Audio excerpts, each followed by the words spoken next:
சாமிக்கு பயன்படுத்தின பூவை வச்சு இன்றைக்கி சாம்பிராணி தான் பண்ண போகிறோம். எந்த பூ வேணாலுமே எடுத்துக்கோங்க. அதோட காம்பு மட்டுமே எடுத்துகிட்டு இதை நல்லாவே சன்லைட்டில் ஒரு 2 டேஸ் நல்லாவே காய வச்சுருங்க. இது மாதிரி நல்லா கிறிஸ்பியாக இருக்கணும்.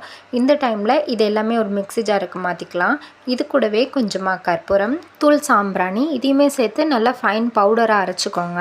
இது கூடவே பச்சை கற்பூரம், காஞ்ச துளசி இது எல்லாமே கூட சேர்த்து அரைச்சிக்கலாம். நான் அதெல்லாம் அரைக்காமல் ஜஸ்ட் நான் வீட்டில் இருக்கிறதே மட்டும் வச்சு பண்ணி காமிச்சிருக்கேன்.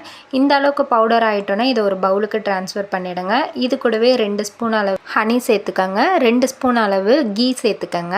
இது எல்லாத்தையும் மிக்ஸ் பண்ணிக்கலாம். கொஞ்சமாக பன்னீர் அதையுமே சேர்த்து நம்ம புட்டுக்கெல்லாம் மாவு பிசைவோம்ல அதே மாதிரி பிசைஞ்சுக்கங்க.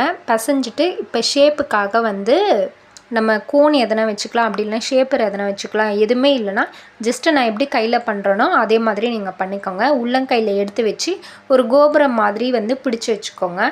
அவ்வளோதான். இதே மாதிரி எல்லாத்தையுமே நான் பண்ணிவிட்டு இதை 2 டேஸ் வெயிலில் நல்லாவே காய வச்சிடலாம்.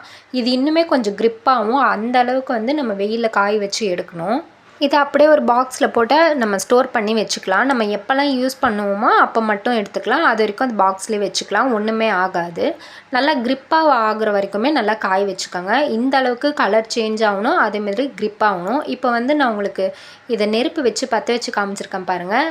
எந்த அளவுக்கு புகை வருதுன்றதை நம்ம இதேமாரி வீட்டிலே ரெடி பண்ணும்போது ஸ்மெல்லுமே செம்ம சூப்பராக இருக்கும்.